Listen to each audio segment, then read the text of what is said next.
नमस्कार दर्शकों, आप देख रहे हैं महान्यूज 7 के हेलो डॉक्टर। इस विशेष भाग में फिर से हम एक बार रिलायबल मल्टी स्पेशलिटी हॉस्पिटल के डॉक्टर सचिन जिपकाटे, इनसे आज हम स्मोकिंग और जो धूम्रपान है, शराब सेवन है, इसके ऊपर हम विशेष चर्चा करने वाले हैं।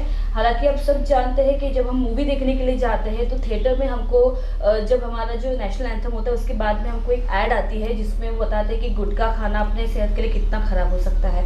उसमें बताते हैं कि आपको कैंसर हो सकता है।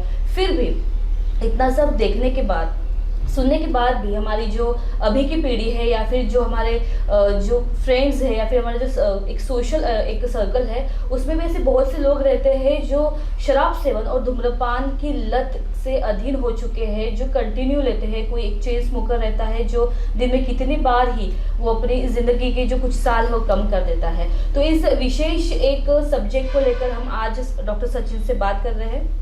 डॉक्टर सचिन, आपका फिर से एक बार स्वागत है। आज जो हम बात करने वाले हैं वो है धूम्रपान और शराब सेवन, जो कि हालांकि एक बहुत ही गंभीर बीमारी है क्योंकि इससे जान जाती है और काफ़ी लोगों के जो घर है बर्बाद हो जाते हैं। तो मुझे बताइए कि अगर किसी को शराब की या फिर सिगरेट की लत हो गई है और उसको छुड़ाना है, और छुड़ाने के लिए उसको किस तरह के कोशिशें करनी चाहिए? देखिए, शराब और सिगरेट की लत है, दैट इज़ एडिक्शन जिसको हम बोलते हैं। सो ये उसके लिए कोशिशें खुद से पहले चालू होती है। अगर आप मेंटली प्रिपेयर्ड है कि आपको क्विट करना है या छोड़ना है, तो आपको उतना मोटिवेटेड रहना पड़ेगा। अगर आप मोटिवेटेड नहीं है तो it is not possible. Second thing is social support जिसको बोलते हैं, कि घर से भी उतना ही सपोर्ट मिलना चाहिए, क्योंकि अर्ली स्टेजेस में जब हम शराब या सिगरेट के लत में रहते हैं तो there are withdrawals. In that withdrawal period also हमको फैमिली सपोर्ट लगता है, सोशल सपोर्ट लगता है, तो वो बहुत ज़रूरी है। अगर ये है तो छुड़ाने के इसमें काफ़ी हद तक फ़ायदा होता है। तीसरा है कि जो शराब या स्मोकर्स है उनका एक ग्रुप बने जिसमें वो खुद ही डिस्कस करे, और डिस्कस करके मैंने इतने दिन नहीं पिया है, मैं अभी अच्छा हूँ, या जो छोड़ चुके हैं वो लोगों को बताएंगे कि कैसे उन्होंने ये चीज़ से डील किया है। तो इससे जो आगे वाला बंदा छोड़ने की इच्छा रखता है, he will get motivated, and उनको भी लगेगा कि ये कर सकता है तो मैं भी कर सकता हूँ। But that is a slow process and it takes time. Lot of social support is required, family support is required, and the most important is आपकी विल पावर। अगर आपकी विल पावर है तो then you can do anything. Drugs available है लेकिन everything is not drugs. It is for early stages कि हम देते हैं, कुछ निकोटिन पैच रहता है किसी को देते, लेकिन सबसे important is will and social support. जी, जैसे कि डॉक्टर, जैसे किसी को लत हो गई है, वो कंटिन्यू ले रहा है, तो उसको जब वो लेता है तब उसको ये भी अंदाज़ा रहता है कि उसके शरीर के साथ वो छेड़खानी कर रहा है एक तरह से। लेकिन अगर वो धूम्रपान छुड़ाने में या फिर जो सेवन रहता है, शराब सेवन छुड़ाने के बाद उसके शरीर पर किस तरह का प्रभाव दिखना शुरू हो जाता है? ये आप जो बोल रहे हैं कि उसको पता रहता है कि उसके शरीर पे क्या होने वाला है, तो ये थोड़ा सा गलत मैसेज देता है। Most of the time it is जो स्मोकिंग या अल्कोहल चालू होता है, टोबैको खाना भी चालू होता है, it is a part of हमको खा के देखना या पी के देखना है, दैट इज़ हमको ट्राई करना है। लेकिन वो ट्राई 1-2 बार 4 बार होने के बाद में it becomes a habit, because you feel good. अगर आपको वो उसमें इसलिए खाते क्योंकि it gives you a stimulus, या पीते हैं, तो जो एक फॉल्स सेंस ऑफ हाई रहता है टोबैको खाने के बाद, बहुत लोगों का रहता है कि स्मोकिंग करने के बाद मेरा स्ट्रेस कम होता है या मुझे काम करने में मन लगता है, तो वो थोड़े एड्रेनलिन शरीर में सीक्रेट होता है, थोड़ा you feel good, and then that craving increases day by day. जो पहले एक इसमें होता था, अभी उसका वही इफ़ेक्ट अचीव करने के लिए 2 पीते, 2 के 3, 3 के 4, उनको वो कांस्टेंट इफ़ेक्ट चाहिए रहता है। तो that is why the number of cigarettes या तंबाकू का सेवन, मे भी गुटखा हो गया, खर्रा हो गया, मावा हो गया, जो भी फॉर्म में आप ले रहे तंबाकू, रजनीगंधा हो गया, वॉट एवर इट इज़, उसका प्रमाण धीरे धीरे बढ़ता जाता है, क्योंकि आपको जो पहले एक इसमें इफ़ेक्ट अचीव होता था, अभी वो 10 इसमें हो रहा है या 20 इसमें, आपको वो कांस्टेंट इफ़ेक्ट चाहिए रहता है। सेम विथ शराब, आपको वो कांस्टेंट इफ़ेक्ट चाहिए रहता है, जो चालू होता है स्मॉल क्वांटिटी से, धीरे धीरे बढ़ के सेम इफ़ेक्ट अचीव करने के लिए आपको कभी कभी हम सुनते हैं कि हाँ ये पूरी बॉटल पी जाता है, तो उतना इफ़ेक्ट आने के लिए उनको वो बॉटल पीनी पड़ती है। तो शायद that is over a period of तो डॉक्टर ऐसा भी होता है कि मतलब जो लोग कंज्यूम कर रहे हैं, तो आजू बाजू में जो लोग रहते हैं, परिसर के जो लोग रहते हैं, एक अवेयरनेस उनको भी रहता है कि मतलब ये पीने से शरीर पर गहरा असर पड़ता है या फिर मेरी ज़िंदगी कम हो रही है, स्टिल वो लोग वो लेते हैं क्योंकि वो एक तरह का नशा उनको हो जाता है, वो एक एडिक्शन उनको हो जाता है। तो वो दो चीज़ें ऐसी है कि उनको मतलब लेनी भी है और छुड़ानी भी है, लेकिन वो उसमें पूरा एक ट्रैप हो गए हैं वो। तो ऐसे में उनको क्या मतलब करना चाहिए, किस तरह की मदद उनको मिलनी चाहिए इस वक्त? मदद मिलनी चाहिए, जैसे मैंने पहले भी बोला, जो मोस्ट इम्पॉर्टेंट थिंग है आपका विल पावर। आपको चाहिए कि मुझे सही में ये छोड़ना है। जब आपको वो अंदर से फीलिंग आएंगी and you stay motivated on that, तभी ये छुड़ाया जा सकता है। अभी ऐसे कई किस्से रहते हैं जिसमें 2 महीने नहीं पीते हैं, तीसरे महीने अगेन स्टार्ट करते हैं। हाँ 2 महीने तो मैंने छोड़ दिया, इसका मतलब मैं कभी भी छोड़ सकता हूँ, अभी मैं लूँगा फिर छोड़ दूँगा, लेकिन दैट डज नॉट हैपन। वो होता नहीं है, वो कंटिन्यूटी में इन फेजेस चलते रहता है। So that is why it is all about your will power. And फिर जो आपका आजू बाजू का सराउंडिंग है, अगर वो कंटिन्यूस आपने स्मोकिंग सीज किया लेकिन आपके साथ वाला स्मोकिंग कर रहा है, तो आप एक तो पैसिव स्मोकिंग कर रहे हो, और फिर धीरे धीरे उसको देख के भी ऐसा लगता है ये पी रहा है, इसको कुछ नहीं हो रहा तो मैं क्यों ना लूँ, या ये शराब पी रहा है, इसको कुछ नहीं हो रहा है तो मैं क्यों ना लूँ। तो बहुत देर तक शरीर हमारा एक बैरियर बनता है जब तक वो कोप अप करता है, लेकिन जब शरीर का सिस्टम पूरा डाउन होता है फिर it is very difficult to get back. जी, जैसे कि पश्चिमात्य संस्कृति में जैसे महिलाएं लेती है, धूम्रपान करती है, शराब कंज्यूम करती है, क्योंकि वहाँ पे वो ठंड की जगह रहती है, तो खुद को हीट करने के लिए शायद वो कंज्यूम करती है, या फिर एक लाइफस्टाइल उनका हो गया। लेकिन आए दिन अपने शहर में भी हम देखते हैं कि महिलाएं भी जो है, यंग महिलाएं भी है, वो भी शराब सेवन और धूम्रपान के एडिक्शन के और उनका मतलब रुझान है। तो ऐसे महिलाओं को किन किन समस्याओं का सामना करना पड़ सकता है भविष्य में? आपने जो बोला पाश्चिमात्य संस्कृति या टीवी पे जो दिखता है उसके वजह से, हाँ डेफिनेटली हमारे यूथ में भी मतलब नो जेंडर बायस, मेल या फीमेल, सब में इसका प्रमाण बढ़ते जा रहा है।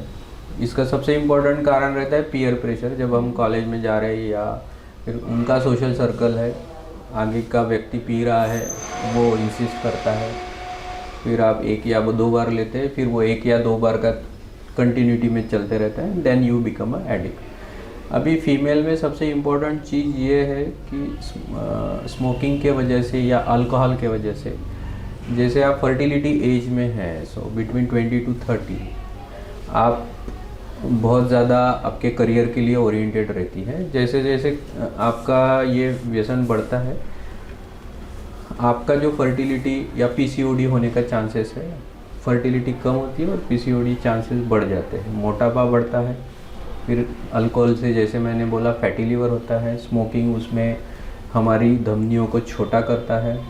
और जो फीमेल्स में हम देखते हैं या हम बोलते हैं मेडिकल फील्ड में कि फीमेल्स में हार्ट अटैक या स्ट्रोक होने का चांसेस मेनोपॉज के बाद है, क्योंकि उनके अंदर गुड हार्मोन्स रहते हैं जो उनको प्रोटेक्ट करते हैं।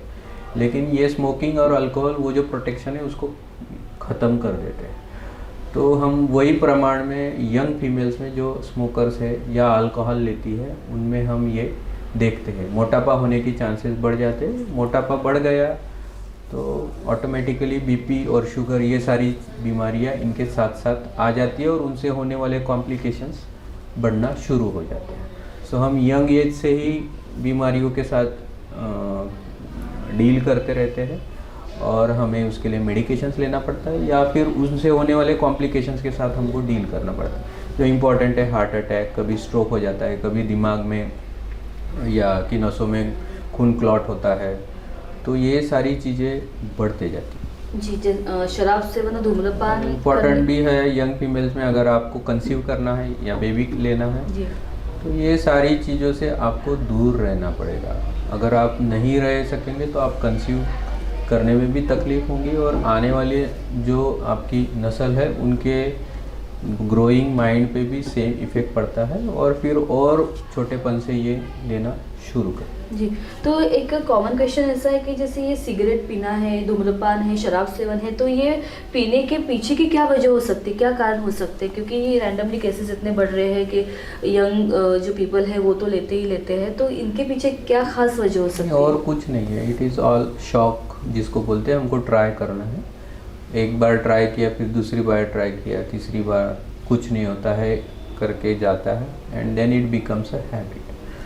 सो if you want to stop, वो पहले ही लेवल पे बंद हो जाना चाहिए। It should not be promoted. जो आजकल की वीडियोस में या हमारे एक्टर्स वगैरह प्रमोट करते हैं, आप देखेंगे टीवी पे इतनी ऐड आती है, कमला पसंद हो गया या फिर रजनीगंधा हो गया, ये all these are tobacco containing products. और वो भले ही बोलेंगे कि ये इलायची है, लेकिन at the end of the day जब मार्केट में हम देखते हैं वो कमला पसंद सेम नाम से तंबाकू भी बेचता तो है। ये कितने हद तक सही है जो प्रमोट कर रहे हैं? मतलब एक तरह से गुमराह कर रहे हैं। हाँ, वो गुमराही कर रहे हैं और कुछ नहीं कर रहे। और यंग जनरेशन जो कंटिन्यूस बम्बार्डिंग होता है विजुअल, उसके वजह से they feel that it is a cool thing. वो भी इनके जैसा कुछ बड़ा कर रहे हैं, लेकिन नथिंग, उनको पैसा मिल रहा है, आप अपने लाइफ से खेल रहे हो। सो जो स्पोर्ट्स पर्सन भी है या हमारे एक्टर्स या जो भी बोलेंगे बॉलीवुड टॉलीवुड जो भी है, दोज हु आर प्रमोटिंग, ये सारी चीज़ें बोलने के लिए वो खुद कभी करेंगे नहीं, लेकिन हमारा जो जनरेशन है या यंग जनरेशन है उसको बहुत हानि हो रही है। जी, तो कोई मैसेज आप देना चाहोगे उन लोगों के लिए जो कंटिन्यू इस तरह का सेवन करते हैं? सबसे इम्पोर्टेंट है तंबाकू होता है।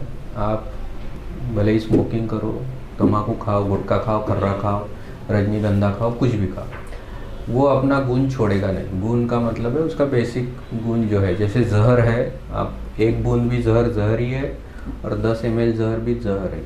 एक बूंद से भी मरेगा और 10 ml से भी मरेगा। तो वो एक बूंद लेके मुझे कुछ नहीं होता तो मैं 10 ml ना लूँ, ये जो मेंटालिटी है that should be changed. Early age से ही हमने बच्चों को सिखाना है कि ये सारी चीज़ें बुरी है, इनसे दूर रहना है, और जब ये होगा तभी ही धीरे धीरे करके हमारे सोसाइटल चेंजेस आएंगे। जिनको ऑलरेडी लत लग चुकी है उनके लिए तो प्रोसेस थोड़ा सा कठिन है, और तंबाकू के साथ साथ आजकल बाकी एडिक्शंस भी बहुत बढ़ते जा रहे हैं। So it is all about peer pressure which है। हमको देखना है कि आजू बाजू का सराउंडिंग्स हमारा बच्चों का कैसा है, उनका फ्रेंड सर्कल कैसा है। अगर वो वैसे ही फ्रेंड सर्कल के इसमें रहते हैं तो हमारे बच्चे भी उसमें बह जाएंगे। उनको उतनी समझ नहीं रहती, भले आप कितना भी बोलो, लेकिन इसीलिए मैं बोल रहा हूँ कि बचपन से ही सिखाना है कि क्या सही है और क्या गलत है, खाने में, पीने में, खाना जो हम खाते हैं उसमें भी, और क्या हम देखते हैं सोशल इसमें, और जो हमारे वीडियोस या आजकल यूट्यूब पे दिखता है, बच्चे हमारे बचपन से ही इसमें लगे रहते हैं। जो बीच बीच में एड्स आती है that are continuous saying something और द अदर अबाउट, जो चीज़ें अट्रैक्ट करती है कि रियल और फेक में भी उनको शायद वो एक उनको समझ में नहीं आता है। तो we have to control that, या वो हम नहीं कंट्रोल कर सकते तो एटलीस्ट हम हमारे बच्चों को सिखा सकते हैं कि ये बिल्कुल गलत है हमारे शरीर के लिए। ज़बरदस्ती नहीं, उनको मेक देम रियलाइज कि these are all bad things, इससे ये तकलीफ होती है, तो ये हम बंद करें। जी डॉक्टर, जैसे किसी को लत हो गई है और किसी को एक्सट्रीम मतलब एडिक्शन हो गया है, उसको छुड़ाना है, उसने मतलब सोच लिया कि मुझे छुड़ाना है, तो मेडिकल टर्म्स में कोई ऐसी मेडिकेशन है जिससे वो नहीं, जिसको एक्सट्रीम लत है उसके लिए हॉस्पिटलाइजेशन लगता है अल्कोहल केस में, क्योंकि अर्ली स्टेजेस में विड्रॉल के सिम्टम्स आते हैं। तो अगले 15-20 दिन, महीना भर तक विड्रॉल इतना रहता है कि फिर वो चीज़ के पीछे भागेगा। So that is why importance is कि डी एडिक्शन सेंटर में उनको रखना चाहिए, हॉस्पिटलाइज करना चाहिए, ज़रूरत पड़ती है तो जो होने वाले कॉम्प्लिकेशंस हैं उससे बचने के लिए। और second important thing is social support and family support. अगर वो नहीं है तो फिर चांसेस ऑफ आपको वापस आप वो लाइफस्टाइल में चले जाएंगे, इसके चांसेस 100% है। जी, लास्टली जैसे अगर किसी को मतलब लत है तो वो किन बीमारियों की तरफ ज़्यादा मतलब जाता है, मतलब कौन सी बीमारियाँ ज़्यादा ऐसी हो सकती है शराब कि पीने जो वालों जानलेवा हो के सकती है? लीवर खराब होने के पूरे चांसेस है। शराब पीने वालों को फैटी लीवर होगा, फिर धीरे धीरे लीवर खराब होगा, उनको सिरोसिस होगा, और एक बार सिरोसिस हो गया तो आपकी लाइफ वैसे ही कम होगी। सेकंड है स्मोकिंग जो करते हैं उनके ब्लड वेसल कॉन्स्ट्रिक्ट होते हैं, उसके वजह से हार्ट अटैक आना, स्ट्रोक आना, किडनी खराब होना, ब्लड प्रेशर बढ़ना, धीरे धीरे शुगर आना, और शरीर अपनी जो नसें आर्टरीज या धमनियाँ जिसको बोलते हैं उनमें कोलेस्ट्रॉल के डिपॉजिट होना, और पैरों की नसों में खून नहीं जाना, इसके वजह से हम चल नहीं पाएंगे क्योंकि उनको जितना खून चाहिए उतना मिलता नहीं है। धीरे धीरे हमारा दिमाग जो है वो श्रिंक होते जाता है और उसकी एक्टिविटी कम होती जाती है। जैसे बहुत आपने देखा होगा कि चीज़ें भूल जाते हैं या फिर याद नहीं रहती है, तो दैट इज़ इनडायरेक्टली सजेस्टिव कि आपकी दिमाग की एक्टिविटी धीरे धीरे कम होती जा रही है। It is all because of smoking and alcohol. Smoking बोलने से टबैको एंड अल्कोहल। जी, थैंक यू डॉक्टर सचिन के, आपने बहुत अच्छी जानकारी दी है। तो मैं उन दर्शकों को ये बताना चाहूँगी कि जो भी अगर स्मोकिंग और शराब सेवन कर रहा है तो शायद डॉक्टर ने बताया होगा कि उनको किन बीमारियों का सामना करना पड़ सकता है भविष्य में, जो कि बहुत ज़्यादा जानलेवा हो सकता है। तो आप ही सोच लीजिए कि आपको स्मोकिंग शराब लेना है या नहीं लेना है, ये आपके ऊपर डिपेंड करता है। बट ये एक तरह का आपको सुझाव है डॉक्टर सचिन की तरफ से कि आपको अगर अपनी लाइफ को अगर ज़्यादा हद तक आपको अगर अच्छे से रखना है, हेल्दी लाइफस्टाइल करना है, और मॉडर्न लाइफस्टाइल में जैसे अगर आप शराब सेवन कर रहे हो, धूम्रपान सेवन कर रहे हो, वो काफ़ी हद तक आपकी अच्छी लाइफस्टाइल को ख़राब कर देता है, बर्बाद कर देता है। तो डॉक्टर सचिन ने जिस तरह से आपको गाइड किया है आप उसको फॉलो ज़रूर कीजिए, और ऐसे ही विशेष चर्चा को देखने के लिए आप बने रहिए महान्यूज़ स्वर के साथ। नमस्कार। नागपुर ही नहीं तो विदर्भ के लोगों के स्वास्थ्य को बनाए रखने की जिम्मेदारी अब रिलायबल मल्टी स्पेशलिटी हॉस्पिटल की, बेस्ट क्वालिटी हेल्थ केयर। जी हाँ, अब हम रहेंगे आपकी सेवा में 24/7 तत्पर। Orthopaedic, joint replacement, ICU theatre, maternity surgery, pathology, modular operation, pharmacy और लैप्रोस्कोपी सर्जरी आदि सभी आधुनिक सुविधाओं से पूर्ण। We are always for your health care. हमारा पता reliable multi speciality hospital, Wathoda square, near Nayara petrol pump, ring road, Nagpur.